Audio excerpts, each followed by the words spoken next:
السلام علیکم ناظرین، ظہیر الدین بابر آپ کی خدمت میں حاضر ہے۔ ناظرین، بھارت کی جانب سے گزشتہ رات ہونے والا جو آپریشن تھا، آپریشن سندور، یقینی طور پر وہ ناکام رہا ہے۔ اس کی بہت ساری وجوہات ہیں اور بالخصوص بھارت نے جس طرح سے پاکستان پر حملہ کیا یا اس حملے سے پہلے جو دعوے کیے، اس کا نتیجہ اب کیا بھارتی سیاست پر پڑے گا، پاکستان اور بھارت کے تعلقات پر پڑے گا، اور خود بھارت کا جو عالمی امیج ہے یا علاقائی امیج ہے اس پر کس طرح سے اس کے مضر اثرات مرتب ہو سکتے ہیں، اس پر گفتگو کی جائے گی۔ اگر آپ نے چینل سبسکرائب نہیں کیا تو آپ یہ چینل سبسکرائب کر سکتے ہیں، بیل آئیکن کو پریس کریں، دوست احباب کے ساتھ شیئر کریں اور کومنٹس میں اپنی رائے بھی دیں۔ جو گزشتہ روز اٹیک ہوا اور جس طرح سے پاکستان نے اس بات کی تصدیق کی ہے کہ 5 بھارتی طیارے مار گرائے گئے ہیں، جن میں 3 رافیل طیارے تھے، اور یہ جو کارروائی ہے اور یہ کم و بیش 30 منٹ تک جاری رہی۔ بھارت نے اپنے موقف کے عین مطابق لشکر طیبہ جو سابق تھا، جو ایک تنظیم ہے جس نے یہ دعویٰ وہ کرتی بھی رہی ہے اور خود بھارت بھی یہ کہتا رہا ہے کہ وہ مقبوضہ کشمیر میں مختلف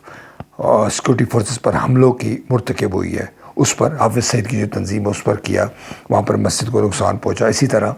احمد پور شرقیہ جو پنجاب کا ایک اور علاقہ ہے وہاں پر کیا گیا۔ آزاد کشمیر میں مختلف مقامات پر حملے کیے گئے، اس میں زیادہ تر جو ہے وہ سیکورٹی فورسز کے لوگ نہیں بلکہ سویلینز جو ہے وہ اس میں شہید ہوئے، جاں بحق ہوئے۔ پاکستان نے بڑی کامیابی کے ساتھ اس آپریشن سندور کا مقابلہ کیا اور بظاہر نریندر مودی کو منہ کی کھانی پڑی،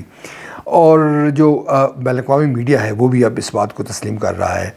کہ بھارت کا فضائی طور پر نقصان ہوا ہے۔ ناظرین، یہ جو کارروائی تھی اس میں پاکستان تیار تھا، اور آپ جانتے ہیں کہ پاکستان کا موقف یہی تھا کہ وہ کارروائی نہیں کرے گا، ہاں البتہ اگر اس پر حملہ کیا جاتا ہے تو وہ اس کا بھرپور انداز میں جواب دیں گے۔ ناظرین، یہ جو کارروائی ہوئی ہے اس میں پاکستان نے ایک بار پھر ثابت کیا ہے کہ اس کی جو فضائی برتری ہے یا اس کی فضائی مہارت بھارت سے کہیں درجے آگے ہے۔ اس کو ایک اور جو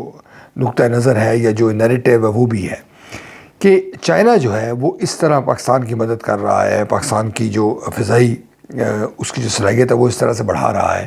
کہ بھارت اس کے سامنے بے بس نظر آتا ہے۔ اور یہ رافیل طیارے ہیں، یہ فرانس کے جو طیارے تھے، اور بڑا ناز تھا بھارت کو، اور بھارتی جو وزیر داخلہ ہے وہ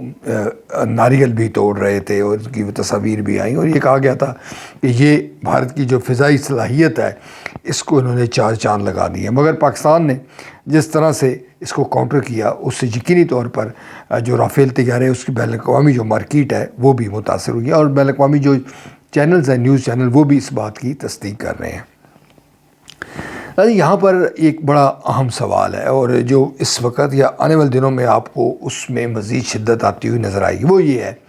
کہ کیا اب پاکستان کو بھی بھارت کے خلاف کارروائی کرنی چاہیے؟ کیا جو پاکستان کی سرزمین پر ہوا ہے، یہ تو آپ جانتے ہیں کہ لاہور ہو جائے، احمد پور شرقیہ ہو جائے، کوٹلی آزاد کشمیر چلے، اس کو مقبوضہ علاقہ کی طرح یہ کہہ سکتے ہیں، یہ بھی متنازع علاقہ ہے۔ جیسے بھارت میں مقبوضہ کشمیر ہے، ایسے آزاد کشمیر کو بھی اگر ہم یہ متنازع علاقہ بقول بھارت کے یہ سمجھ لیں، مگر یہ جو دوسرے علاقے ہیں جس طرح سے یہ متاثر ہوئے ہیں، یہ پاکستان کی سرزمین پر حملہ ہوا ہے۔ یہاں جو نقطہ ہے، اور یہ اس پہ ڈیبیٹ جاری ہے سوشل میڈیا پہ، پاکستان کے مختلف پرنٹ الیکٹرانک میڈیا پر بھی، کہ جناب اب پاکستان کو کارروائی کرنی چاہیے یا نہیں چاہیے۔ جو وزیر اعظم کے مشیر ہے، سینئر سیاستدان ہے رانا ثناء اللہ، ان کا ایک بیان اب بڑی تیزی کے ساتھ گردش کر رہا ہے میڈیا پر۔ انہوں نے کہا ہے کہ ہم نے جو بھرپور انداز میں جواب دے دیا، یعنی کہ جو بھارت نے کارروائی کی اس کا جواب بھی دے دیا، اب اگر دوبارہ بھارت کوئی کارروائی کرے گا تو پھر اس کا جواب دیا جائے گا۔ اب آپ جانتے ہیں کہ اس بیان کے بعد ایک تاثر بڑی تیزی کے ساتھ ابھرا کہ پاکستان جو ہے اب وہ پیچھے ہٹ گیا ہے۔ کچھ سیاسی تھیوری یہ بھی کہہ رہی ہیں کہ یہ تمام جو پروگرام تھا یہ ارینج تھا، اور دونوں اطراف سے انہوں نے کوشش کی ہے کہ جناب کوئی زیادہ بڑا جانی نقصان نہ ہو، اور امریکہ نے اس کو مینج کیا، غرض جتنا منہ اتنی باتیں۔ یہ جو اب معاملہ ہے، اب جو پولیٹیکل گورنمنٹ ہے ہماری، شہباز شریف صاحب تو کہہ رہے ہیں کہ جناب ہم اس کا جواب دیں گے۔ آج جو ہماری قومی سلامتی کمیٹی کا اجلاس ہوا، وزیر اعظم شہباز شریف صاحب نے خطاب بھی کیا، اس میں بھی انہوں نے کہا کہ وہ اس کا بھرپور انداز میں جواب دیں گے، مگر جو رانا ثناء اللہ کہہ رہے ہیں اس کو زیادہ اہمیت دی جانی چاہیے۔ اس کی بہت ساری وجوہات ہیں جو آپ کے سامنے آنے والے دنوں میں بھی وہ واضح ہوں گی۔ پاکستان، جیسے کہ آپ جانتے ہیں کہ پاکستان اور بھارت دو ایٹمی قوتیں ہیں، دونوں ممالک اس بات کے متحمل نہیں ہو سکتے کہ وہ اتنی اس کشیدگی کو آگے لے جائیں کہ کوئی بڑا نقصان ہو جائے۔ ناظرین، ذاتی طور پر آپ جانتے ہیں کہ اس پلیٹ فارم پر میں بارہا ذکر کر چکا ہوں کہ پاکستان اور بھارت کو جنگ نہیں کرنی چاہیے۔ پاکستان اور بھارت کو تمام جو تصفیہ طلب مسائل ہیں کشمیر سمیت مل بیٹھ کے حل کرنا چاہیے۔ دنیا میں جتنے بھی پڑوسی ممالک ہیں ان کا آپس میں کہیں نہ کہیں کسی نہ کسی سطح پر اختلاف ہے، مگر یہ جو لڑائی کسی کیفیت ہے اور بالخصوص جو ایٹمی قوتیں بن جانا، یہ یقینی طور پر کروڑوں جو انسان ہیں یا اربوں انسان ہیں جنوبی ایشیا کے، ان کی زندگیوں کو اس نے خطرات لاحق کر دی۔ لہٰذا پاکستان کے اندر جو جنونی لوگ ہیں، جو انتہا پسند لوگ ہیں، جو جرنلسٹ بھی ہیں، جو مذہبی طبقہ بھی ہے، جو غرض جس بھی شکل میں موجود ہے، اگر کوئی یہ کہہ رہا ہے کہ آپ کو جواب دینا چاہیے اور آپ کو اس کو بھارت کو منہ توڑ اس کا جواب دینا چاہیے، تو میرے خیال میں یہ نامناسب بات ہے۔ پاکستان کی جو حکومت ہے ہماری، یقینی طور پر رانا ثناء اللہ کا جو بیان ہے وہ ہماری جو اسٹیبلشمنٹ ہے، جو ہمارے آرمی ہے، دیگر جو ادارے ہیں، ان کی مشاورت سے ہی یہ سامنے آیا ہوگا۔ اور اگر یہ تمام ادارے ہمارے اس بات پہ متفق ہیں کہ ہمیں اس معاملے کو آگے نہیں لے جانا چاہیے، تو ہمیں نام نہاد وطن پرستی، جنونیت،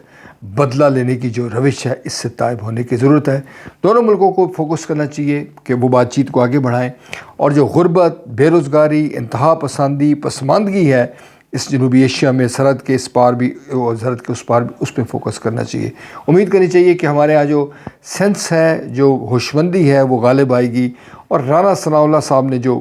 فارمولہ دیا ہے یا جو انہوں نے بیان دیا ہے وہ اسی طرح اس پر عمل درآمد ہوگا، اور ہمارے ہاں جو معاملات ہیں وہ خوش اسلوبی سے آگے بڑھیں گے۔ اور یہ جو ایپیسوڈ گزشتہ رات ہوئی ہے، اس سے سبق سیکھا جائے گا، اور کوشش کی جائے گی کہ بھارت نے جس طرح سے ٹارگٹ کی ہیں کالعدم جماعتیں جو مقبوضہ کشمیر میں متحرک رہی ہیں ماضی میں، یا جن کے ساتھ وہ جگہ منسوب ہے، پاکستان کو بھی اس حوالے سے سوچ و بچار کرنی چاہیے کہ اب ہمیں مزید کسی طور پر بھی